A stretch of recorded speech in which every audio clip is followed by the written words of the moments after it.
Oke, selamat datang di channel ID Sejarah, masih bersama Pak Ardi. Sebelumnya assalamualaikum warahmatullahi wabarakatuh. Pada kesempatan kali ini, Pak Ardi akan membahas mengenai masa pemerintahan Perancis di Indonesia. Jadi ternyata Perancis itu juga pernah menjajah Indonesia, selain Portugis, Spanyol, kemudian ada Belanda dan Jepang. Nah, oke, langsung saja kalian cek di, judul dari presentasi kali ini. Pak Ardi akan menjelaskan mengenai Indonesia pasca VOC, era pemerintahan Hindia Belanda 1808 sampai 1811, penjajahan Prancis. Ini adalah timeline penjajahan Prancis di Indonesia. Jadi Prancis itu menjajah kurang lebih dari 1795 sampai 1811. Namun yang banyak dijelaskan di video-video di buku itu hanya 1808 sampai 1811, terutama masa pemerintahannya Herman Willem Daendels. Nah, namun Pak Ardi akan menjelaskan dari akhir VOC sampai setelah pemerintahannya Herman Willem Daendels. Nah, di slide kalian bisa lihat, eee, ini ada apa namanya, timeline penjajahan Prancis. Pak Ardi tarik sebelumnya yaitu dari penjelajahan bangsa barat di tahun 1511, penjelajahan sampai ke Indonesia, di antaranya seperti ada Alfonso de Albuquerque ya, 1511 itu patokannya adalah, penjajahan di wilayah Malaka oleh Alfonso de Albuquerque. Nah, kemudian ada Vasco da Gama, kemudian ada, Magellan Delcano dan lain sebagainya. Itu Pak Ardi, sebutkan di tahun 1511. Kemudian, eee, setelah 1511, setelah penjelajahan sampai ke wilayah Indonesia, muncullah, kongsi-kongsi dagang. Nah, kongsi dagang yang pertama kali didirikan di sekitar wilayah Asia Tenggara, itu adalah dari kongsi dagangnya Inggris, yaitu EIC. Nah, selain EIC juga ada VOC dari Belanda. Nah, jadi Inggris dulu baru Belanda. Inggris didirikan di wilayah Kalkuta, di wilayah, India, sedangkan di Indonesia itu didirikan VOC, yaitu milik Belanda. Nah, VOC berdiri dari tahun 1602 dan kemudian runtuh di tahun 1799.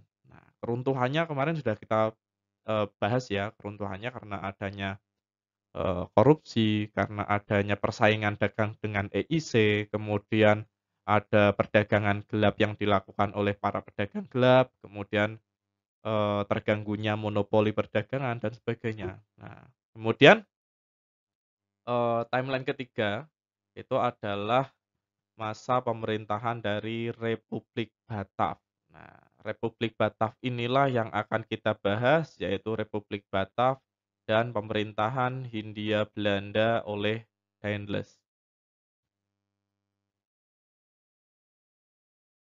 Ketika kita membahas mengenai, penjajahan Perancis di wilayah Indonesia, maka mau tidak mau kita harus membahas dari skop yang lebih luas. Nah, ketika kita membahas sejarah Indonesia, itu kita juga perlu melihat dari sisi dunia, dari sisi yang lebih luas, jangan hanya membahas di Indonesianya saja. Nah, di sini Pak Ardi tarik pembahasannya yaitu ketika wilayah Eropa di tahun 1799 sampai 1815. Nah, kenapa kok kok Pak Ardi tarik ke Eropa? Karena penjajah kita adalah bangsa Eropa. Nah, penjajah kita adalah bangsa Belanda dan bangsa Belanda Hindia Belanda atau pemerintahan VOC pada masa itu menginduk ke negara Belanda yang ada di Eropa. Nah, ini Pak diperlihatkan. Jadi VOC itu induknya di sini. Nah, tahun 1799, Perancis sedang kuat-kuatnya.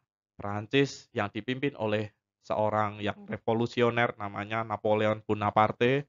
Dia memperluas wilayah Perancis hingga ke beberapa negara di, beberapa kerajaan di samping-sampingnya. Nah, ini adalah pemerintahannya Perancis dan kemudian memperluas wilayah ke berbagai wilayah. Nah, seperti ke Belgia, kemudian seperti ke Belanda dan lain sebagainya.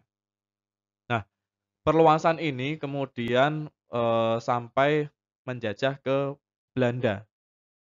Akhirnya pemerintahan Belanda, hancur dan kemudian terpaksa wilayah jajahannya diserahkan ke pihak yang mengalahkan pihak Belanda, yaitu Prancis. Maka wilayah Indonesia sebagai wilayahnya Belanda itu juga dikuasai oleh pihak Prancis.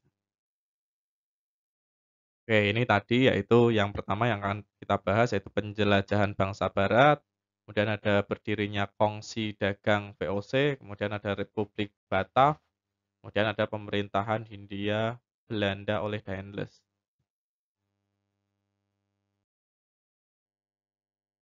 Oke, apa pengaruh masuknya Inggris ke Indonesia? Pengaruhnya di antaranya yang pertama ada kekosongan wilayah Nusantara pasca bubarnya VOC. Jadi pasca bubarnya VOC kan wilayah Indonesia itu tidak ada yang menguasai, maka yang menguasai adalah pemerintahannya si Prancis tadi.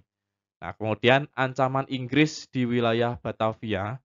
Batavia ini adalah satu wilayah yang sangat penting ya, karena di situ menjual rempah-rempah sekaligus menjadi pasar bagi wilayah Asia Tenggara. Jadi setelah Malaka, dilanjutkan dengan Batavia atau Jakarta yang sekarang. Nah, maka ini menjadi wilayah yang penting untuk dikuasai oleh pihak Inggris. Nah, maka di sini sangat penting bagi Inggris untuk menguasai wilayah Batavia. Inggris ini adalah rivalnya dari Belanda sekaligus rivalnya bagi Prancis. Kemudian pendudukan wilayah Belanda atas Prancis serta pendudukan wilayah laut oleh Inggris.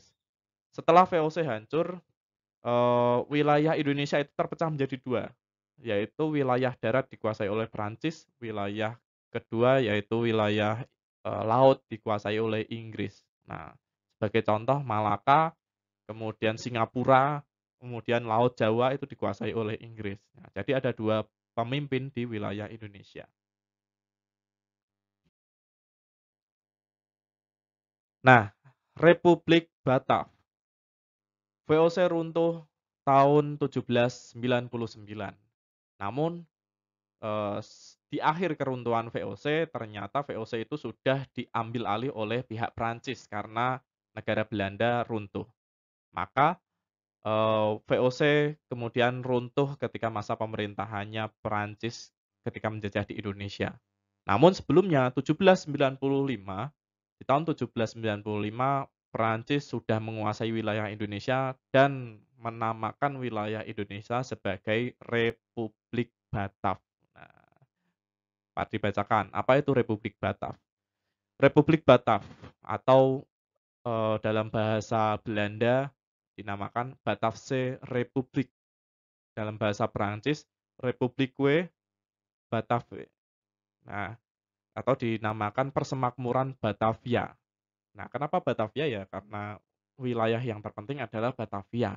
Nah, Republik Batav adalah nama suatu republik yang didirikan di Belanda antara tahun 1795 sampai dengan 1806 yang bentuknya mengikuti Republik pertama Prancis. Nah, jadi bentuknya itu dibuat sama dengan Prancis. Nah, maka di sini kita bisa menarik kesimpulan, kenapa dibentuk mirip seperti Republik Prancis karena, hal tersebut karena Prancis menguasai Belanda, maka dibentuklah wilayah jajahannya juga sama seperti Prancis. Nah, Republik Batavia diproklamasikan 19 Januari 1795, yaitu sehari setelah Wali Negara Willem kelima Van Oranje Nassau melarikan diri ke Inggris. Nah, jadi seperti yang Pak dijelaskan tadi, Napoleon Bonaparte menyerang Belanda sehingga orang-orang penting di Belanda melarikan diri.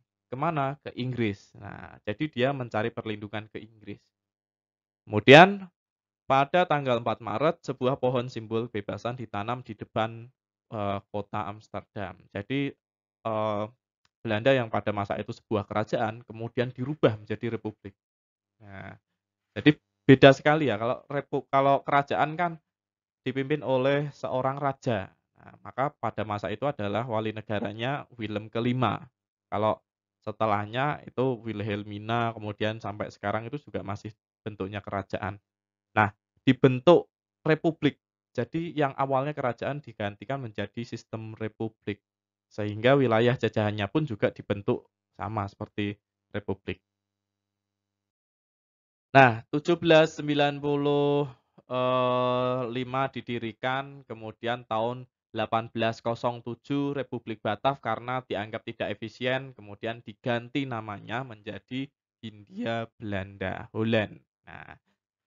Nah, di 1808, pemerintahan Hindia Belanda diserahkan ke Herman Willem Daendels, seorang tokoh yang kontroversial yang dianggap bisa memimpin wilayah Indonesia. Herman Willem Daendels ditunjuk 1808 oleh Napoleon Bonaparte yang kemudian, karena keadaan wilayah Indonesia yang pada masa itu sangat genting, 1808 wilayah Nusantara harus berperang dengan Inggris, maka Prancis harus mencari satu tokoh yang dianggap bisa, mengelola wilayah Indonesia untuk mempersiapkan perang dengan pihak Inggris. Nah, yang ditunjuk adalah Herman Willem Daendels. Nah, Herman Willem Daendels dia, menguasai wilayah Indonesia atau menjabat selama 1808 sampai 1811. 3 tahun saja, namun tiga tahun ini banyak memberikan kontribusi bagi pembangunan di Indonesia, selain hal-hal negatif lain seperti banyaknya korban dari pembangunan yang dilakukan oleh Daendels. Namun banyak sisi positifnya yang kita nikmati di masa sekarang. Oke, apa itu tugas dari Herman Willem Daendels ketika melaksanakan tugasnya di wilayah Jawa? Ada 2 tugas utama, yaitu yang pertama, mempertahankan Pulau Jawa dari ancaman Inggris, karena Inggris ingin menguasai wilayah Indonesia. Hal tersebut karena Inggris berteman dengan Belanda, dan yang kedua, memperbaiki keadaan tanah jajahan, terutama penyalahgunaan kekuasaan dan korupsi. Nah, kita ketahui sendiri ya bahwa VOC itu runtuh karena adanya korupsi. Dan Herman Willem Daendels datang ke Indonesia itu dalam kondisi bekas dari VOC. Tenaga-tenaganya itu masih orang-orang VOC yang kemudian melanjutkan di masa Republik Batak, kemudian berlanjut ke Hindia Belanda. Maka tugas dari Daendels adalah membersihkan korupsi yang ada di tubuh orang-orang Belanda tadi. Dan kemungkinan kita, memiliki budaya korupsi juga turunannya dari Belanda kemungkinan ya, tuh. Apa saja kebijakan Daendels dalam bidang militer? Nah, dalam bidang militer di antaranya membangun jalan raya pos atau dinamakan Grossposweg atau yang sekarang ini kita sebut sebagai jalur Pantura, kemudian mendirikan benteng-benteng pertahanan, membangun pangkalan angkatan laut di Merak dan Ujung Kulon, membangun angkatan perang yang terdiri dari orang pribumi, mendirikan pabrik senjata di Surabaya, membangun rumah sakit dan tangsi militer. Jadi kebijakan militer ini dibuat, tujuannya adalah agar Prancis bisa mempertahankan wilayah Jawa dari serangan Inggris. Maka mau tidak mau dalam waktu 3 tahun, eee, Daendels itu mengeluarkan kebijakan militer dengan hal-hal yang kita sebutkan tadi. Nah, kebijakan ini tidak semulus yang kita bayangkan. Nanti di lapangan banyak sekali, menuai banyak kecaman dari rakyat, kemudian konflik dengan kerajaan, kemudian adanya kematian dan lain sebagainya. Nah, ini. Jadi, kalau kita lihat seperti Pantura ya, Pantura itu kan jalan yang dipakai sebagai jalur utama di Jawa. Nah, itu berdiri Berdiri atas kematian banyak orang sebenarnya. Jadi kalau kita kaitkan dengan kondisi katakanlah banyaknya kecelakaan, mungkin bisa jadi karena dulunya itu di tempat-tempat tersebut juga ada banyak sekali kematian sehingga di beberapa tempat kalau kita kaitkan dengan mistis, mungkin bisa jadi karena faktor sejarah yang dulu pernah terjadi. Oke, ini adalah, jalur jalan Anyar Panarukan atau dinamakan jalur Pantura atau Grot Posweg atau Jalan Raya Pos. Kenapa dinamakan Jalan Raya Pos? Karena tujuan awalnya adalah untuk menghubungkan satu wilayah ke wilayah yang lain, agar, distribusi posnya itu tidak terganggu. Nah,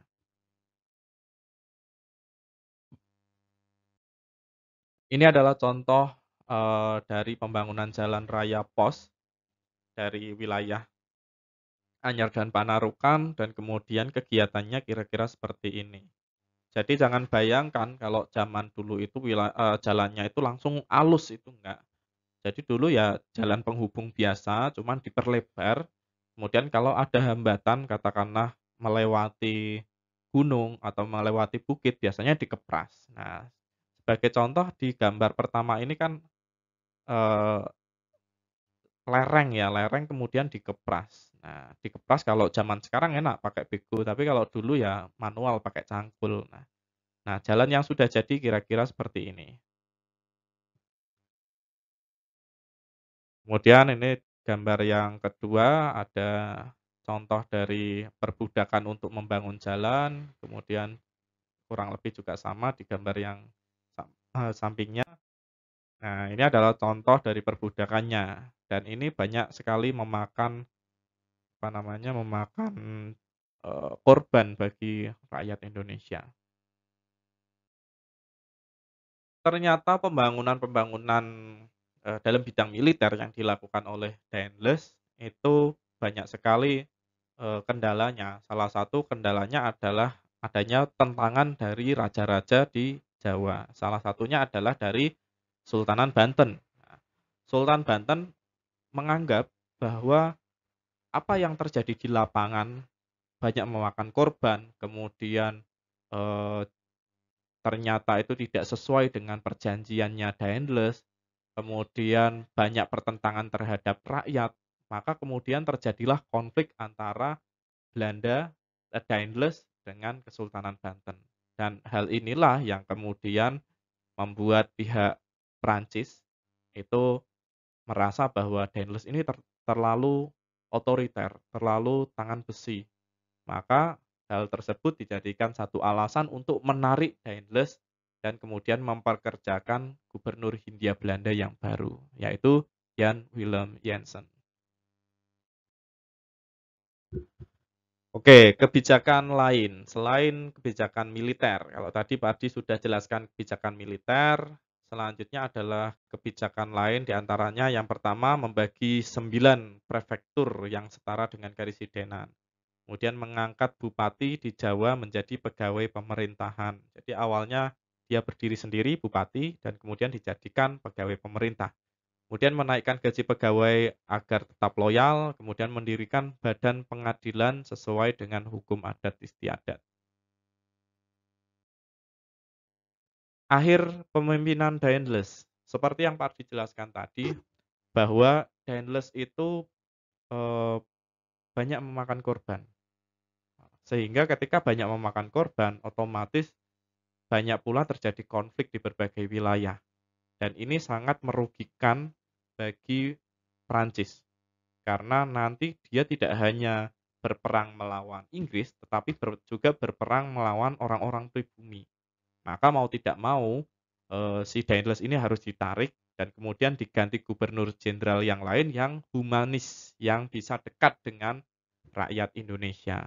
Maka kemudian di tahun 1811 dipilihlah yang namanya Jan Willem Jensen, seorang tokoh yang pernah gagal di Afrika, namun dipekerjakan lagi oleh pihak, Belanda atau Prancis di Indonesia. Nah, ini adalah gambar atau foto dari Jan Willem Jansen, akhir pemerintahan Daendels. Ada 2 faktor pemanggilan pulang Daendels ke Belanda pada tahun 1811, yaitu yang pertama, tenaganya dibutuhkan untuk memimpin tentara Prancis untuk menyerbu Rusia. Jadi, Napoleon Bonaparte itu adalah tokoh yang kalau Pak Ardi pikir itu, pemberani sekaligus juga pola pikirnya itu terlalu berani sehingga melewati batas-batas. Tidak ada sejarahnya bahwa orang Eropa itu bisa menguasai wilayah Rusia itu tidak ada.